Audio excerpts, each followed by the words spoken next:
जय हिंद दोस्तों, मैं हूं आपका होस्ट आयुष चौधरी और आज हम बात करने वाले हैं केजीएफ के हिस्ट्री के बारे में। KGF that is Kolar gold field, जो कि बेंगलुरु से 100 किलोमीटर की दूरी पे कोलार डिस्ट्रिक्ट के अंदर पाया जाता है। हालांकि इसके ऊपर एक मूवी बनाई गई है जो कि बहुत ही पॉपुलर हुई, लेकिन मूवी में फिक्शनल स्टोरी को दिखाया गया है। आज हम बात करने वाले हैं इसके फैक्ट की। तो अगर इस एरिया के हिस्ट्री की बात करें तो यहाँ पे गोल्ड की माइनिंग होती थी और अप्रॉक्सीमेटली 120 ईयर्स से यहाँ से गोल्ड निकाला जा रहा था। आप ये समझ लें कि ब्रिटिश टाइम पीरियड से ही गोल्ड निकाला जा रहा था यहाँ से। ऐसे ही भारत को सोने की चिड़िया नहीं कहा जाता था गाइस, यहाँ पे बहुत सारा सोना था। ब्रिटिश टाइम पीरियड से ही यहाँ से सोना निकाला जा रहा था। कोलार गोल्ड फील्ड के रेफरेंसेस किंगडम ऑफ मसूरी में भी देखने को मिलते हैं। बाकी अगर इसकी खोज की बात करें तो गाइस इसकी खोज लेट 1700 से ही शुरू कर दी गई थी। इनफैक्ट 1804 में हमें एक रिपोर्ट भी मिली कि केजीएफ में जो कोलार डिस्ट्रिक्ट में जो केजीएफ है उसके आसपास के एरिया में गोल्ड के ओर देखने को मिले थे। लेकिन 1804 में कोई ऐसा माइनिंग ऑपरेशन नहीं स्टार्ट किया गया गवर्नमेंट के द्वारा या फिर वहाँ के लोगों के द्वारा, क्योंकि उतना मशीनरी उतना डेवलपमेंट नहीं था 1804 में। अनटिल 1871 यहाँ पे कोई भी माइनिंग ऑपरेशन स्टार्ट नहीं किया गया। इसके बाद आता है 1871 के बाद आ जाते थे एक रिटायर्ड सोल्जर थे ब्रिटिश आर्मी के, जिनका नाम था माइकल लवेले। उन्होंने 1804 वाली रिपोर्ट पढ़ी। गोल्ड माइनिंग ऑपरेशन को उन्होंने कोलार डिस्ट्रिक्ट में स्टार्ट करने का प्लान बनाया। जब उन्होंने रिपोर्ट पढ़ी तो उन्हें लगा कि यहाँ पे माइनिंग करनी चाहिए और उन्होंने माइनिंग का प्लान बनाया और 1875 तक, गौर कीजिएगा, 1875 तक गवर्नमेंट से परमिशन भी ले ली कि यहाँ पे हम माइनिंग करेंगे। लेकिन भाई ये आर्मी बैकग्राउंड से बिलोंग करते थे तो इनके पास इतना पैसा नहीं था कि एक माइनिंग ऑपरेशन स्टार्ट कर सकें, एक माइनिंग ऑपरेशन चला सकें। जिसके बाद इस माइनिंग ऑपरेशन को 1880 तक एक ब्रिटिश कंपनी है जिसका नाम था जॉन टेलर एंड सन्स, एक कंपनी ने 1880 तक इस माइनिंग ऑपरेशन को टेक ओवर कर लिया। आप इस बात से अंदाज़ा लगा लें कि 1902 में more than 95% of gold, India's gold, वो केजीएफ में ही पाया जाता था। तो अंग्रेज़ों ने कितना लूटा है आप इस बात से अंदाज़ा लगा सकते हैं। इसकी हिस्ट्री 120 ईयर्स से भी पुरानी है, यहाँ से गोल्ड निकाला जा रहा था। अगर मैप पे देखें, इसकी लोकेशन कोलार डिस्ट्रिक्ट से 30 किलोमीटर की दूरी पे है और यहाँ से दैट मीन्स केजीएफ से, कोलार गोल्ड फील्ड से 100 किलोमीटर की दूरी पे स्थित है बेंगलुरु शहर। बात करें इसके 120 साल के ऑपरेशन में तो यहाँ में अब तक अप्रॉक्सीमेटली 6000 पीपल की डेथ हो चुकी है इस केजीएफ माइन में। तो चलिए हम देख लेते हैं केजीएफ के डेवलपमेंट के बारे में। बात करें अगर केजीएफ की डेवलपमेंट की तो केजीएफ काफ़ी डेवलप था उस समय। यहाँ पर पावर सप्लाई होती थी जब दुनिया के अधिकतर हिस्सों में पावर सप्लाई नहीं थी। यहाँ तक कि बेंगलुरु, मसूरी जैसे कैपिटल स्टेट में, कैपिटल जो प्रिंसली किंगडम के कैपिटल थे, वहाँ पर लाइट प्रॉपर नहीं थी, तब भी केजीएफ में लाइट थी। केजीएफ पूरी तरह से इलेक्ट्रिफाइड था। इनफैक्ट केजीएफ की जो कुछ किलोमीटर की दूरी पे एक कावेरी नदी है जहाँ पर एक झरना बहता है, वहाँ पे एक हाइड्रो इलेक्ट्रिक पावर प्लांट भी लगाया गया था। आप कह सकते हैं भारत का one of the earliest power source है वो, और वहीं से केजीएफ में क्या आती थी, बिजली आती थी। और आगे चल के केजीएफ में धीरे धीरे एयर पंपिंग स्टेशंस भी लगाए गए और काफ़ी डेवलपमेंट की गई थी केजीएफ में। लेकिन वहाँ के लोग जो वर्कर थे उनको सिर्फ इतनी ही सैलरी मिलती थी कि वो अपने लाइफ को सस्टेन कर सकें। बहुत गरीब लोग थे। अब कोई भाई माइंस में जो काम कर रहा हो गरीब ही होगा, है ना। आप ये बात से अंदाज़ा लगाएं कि अंग्रेज़ों ने इतने साल तक रूल किया, इतने साल तक वहाँ से सोना निकाला। इनफैक्ट जब हमें आज़ादी मिल गई, 15 अगस्त 1947 को हमको आज़ादी मिल गई थी, है ना। 26 जनवरी 1950 को हमारा कॉन्स्टिट्यूशन लागू हो गया। इसके बाद भी, आज़ादी के बाद भी टिल 1956 तक जो ब्रिटिश कंपनी थी वहाँ पे माइनिंग करती रही। आप इस बात से अंदाज़ा लगा लें 120 ईयर्स से वहाँ से सोना निकाला जा रहा है, बताइए। लेकिन इसके बाद 1956 के बाद एक स्टेट गवर्नमेंट थी, कर्नाटका गवर्नमेंट ने इसको टेक ओवर कर लिया और 1972 में Indian government, that means central government के अधीन आ गई और एक BGML बनाया गया, भारत गोल्ड माइन लिमिटेड, और ये PCU के अंतर्गत आने लगा, that means public sector undertaking. कहने का सिंपल सा मतलब है 1972 में ये इंडियन गवर्नमेंट के अधीन हो गया, दैट मीन्स सेंट्रल गवर्नमेंट के अधीन हो गया।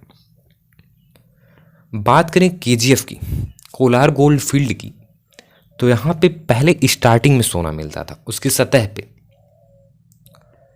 अर्ली 90s की बात करें तो यहाँ पे 1 किलोमीटर गहराई तक गोल्ड के ओर मिलते थे बहुत अच्छे तरीके से। लेकिन 90s 80 आते आते जो गोल्ड का ओर है वो घटते घटते घटते घटते 3 किलोमीटर गहराई तक चला गया। मतलब आप अंदाज़ा लगा लें 3 किलोमीटर, दैट इज़ 10,000 फीट गहराई। इतना नीचे किसी भी इंसान का काम करना बहुत ही मुश्किल है। 48 डिग्री टू 50 डिग्री टेम्परेचर होता है, फिर 95% ह्यूमिडिटी होती है। इतने टेम्परेचर में किसी भी इंसान का काम करना बहुत बड़ी प्रॉब्लम थी ये। बात करेंगे कोलार से एक और जुड़ी इंटरेस्टिंग बात, तो यहाँ पे एक पायरोक्लास्टिक रॉक्स पाए गए थे। आप कहोगे पायरोक्लास्टिक रॉक्स क्या होते हैं? तो जो वॉल्केनो है ना, जो आप देख रहे हैं वॉल्केनो के जो लावा से जो रॉक्स बनती हैं उनको कहा जाता है पायरोक्लास्टिक रॉक्स। इसको कोलार डिस्ट्रिक्ट में के माइंस के आसपास में पायरोक्लास्टिक रॉक्स भी हमें देखने को मिला है। सब चीज़ों का अंत होता है 28 फरवरी 2001 को। KGF की जो माइंस है उसको बंद कर दी गई। आप कहोगे माइन बंद क्यों कर दी गई? तो माइन इसलिए बंद कर दी गई क्योंकि 1881 से 1889 तक 47 ग्राम बोल सकते हो आप गोल्ड पर टन ऑफ ओर मिलता था। 1 टन ऑफ ओर निकालो, उसमें 47 ग्राम सोना मिलता था। 90 आते आते 0.3 ग्राम पर टन ऑफ ओर मिलने लगा, घट के इतनी कम हो गई 0.3। तो जो हमारी VGML थी, भारत गोल्ड माइन लिमिटेड, ये खुद ही नुकसान में जाने लगी। मशीनरी लगती है, वर्कर लगते हैं, और वर्कर को भी बहुत प्रॉब्लम होती थी। 10,000 फीट की गहराई पे जाके कोई भी काम करना इट्स लाइक इम्पॉसिबल है ना। 48 से 50 डिग्री टेम्परेचर होना, 95% से अधिक ह्यूमिडिटी, तो बहुत प्रॉब्लम होती थी वर्कर को भी। इन्हीं सब वजह से माइंस को बंद कर दिया गया 28 फरवरी 2001 को। लेकिन माइंस को अनप्लान तरीके से बंद की गई, कोई भी प्लान नहीं बनाया गया, जिसकी वजह से माइंस में बहुत बंद होते ही बहुत बड़ी प्रॉब्लम देखने को मिली वहाँ के लोगों को। वहाँ पे ना प्रॉपर लाइट आती थी, ना प्रॉपर ड्रिंकिंग वाटर था, है ना, प्रॉपर ड्रिंकिंग वाटर सप्लाई भी नहीं थी। वहाँ के जो वर्कर थे वो बहुत ही गरीब से गरीब होते चले गए। वो पहले से ही गरीब थे। उनकी सैलरी कितनी होती थी? इतनी सैलरी होती थी कि सिर्फ वो अपने सस्टेन कर सकें अपने लाइफ को। आज भी अगर बात करें KGF की, तो KGF में 400 कॉलोनीज हैं। लगभग 2.5 लाख से भी ज़्यादा लोग आज भी KGF में रहते हैं और बहुत गरीब हैं। पहली बात तो वहाँ पे लाइट की ना प्रॉपर सप्लाई है, ड्रिंकिंग वाटर सप्लाई नहीं थी जब माइंस बंद किया गया। इसके बाद पॉवर्टी बहुत तेज़ी से बढ़ा, एम्प्लॉयमेंट की अपॉर्चुनिटी एकदम घट गई, जिसकी वजह से वहाँ के लोगों को सस्टेन करने में, आर्थिक ज़रूरतें पूरी करने में बहुत प्रॉब्लम होने लगी। और वहाँ के जो लोग थे वहाँ से निकल के बेंगलुरु शहर में जाने लगे। अब बेंगलुरु एक मेट्रो शहर है, वहाँ पे आज एक नॉर्मल पर्सन के लिए रहना बहुत कठिन है, तो वो तो बहुत ही गरीब हैं। तो हालांकि वो डेली अप डाउन करते हैं।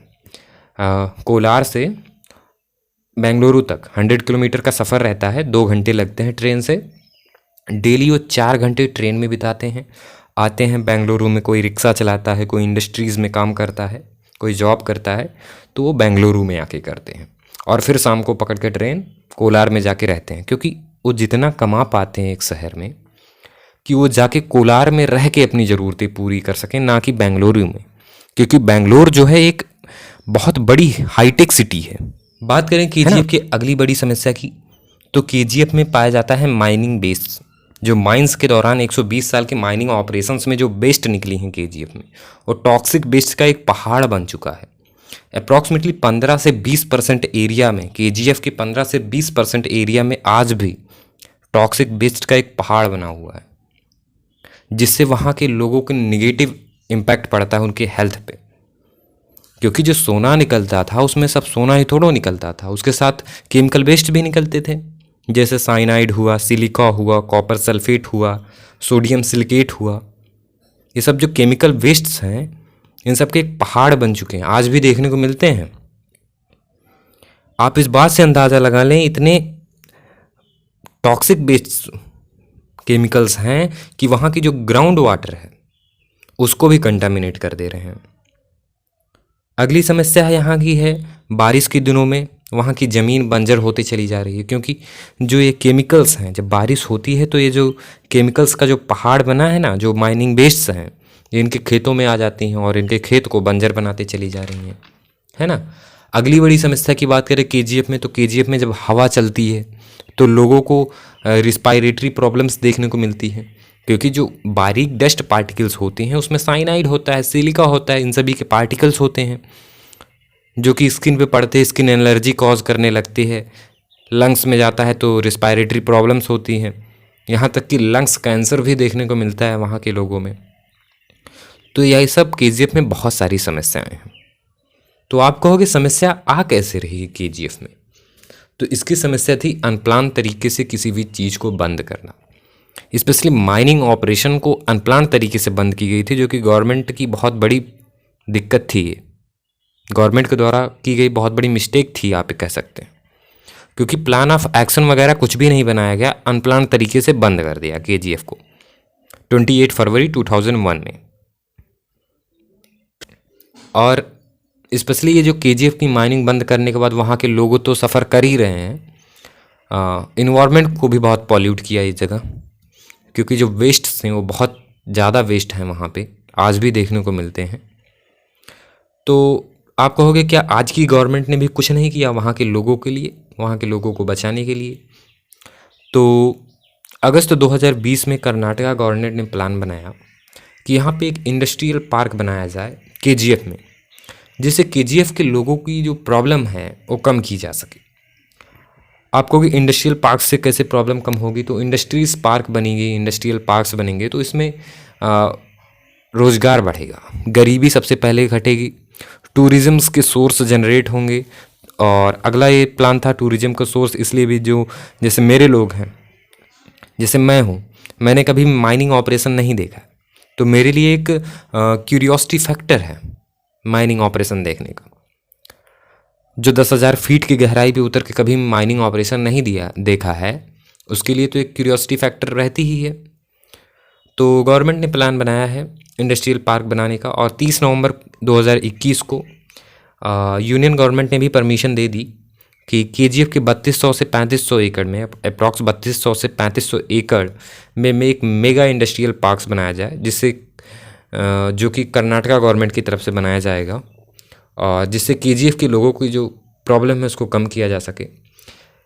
ये पार्क जब बन जाएगा, इसके बाद वहाँ की जो पावर्टी है वो कम हो जाएगी, ड्रिंकिंग वाटर सप्लाई बहुत ही अच्छा हो जाएगा, टूरिज़्म के सोर्स जनरेट हो जाएंगे, और धीरे धीरे इकोलॉजी में भी सुधार देखने को मिल जाएगा। तो ये थी हमारी केजीएफ के ऊपर। नेक्स्ट वीडियो आप किसके ऊपर देखना चाहते हैं कमेंट करके ज़रूर बताएं, और वीडियो कैसा लगा ये भी कमेंट करके बताएं।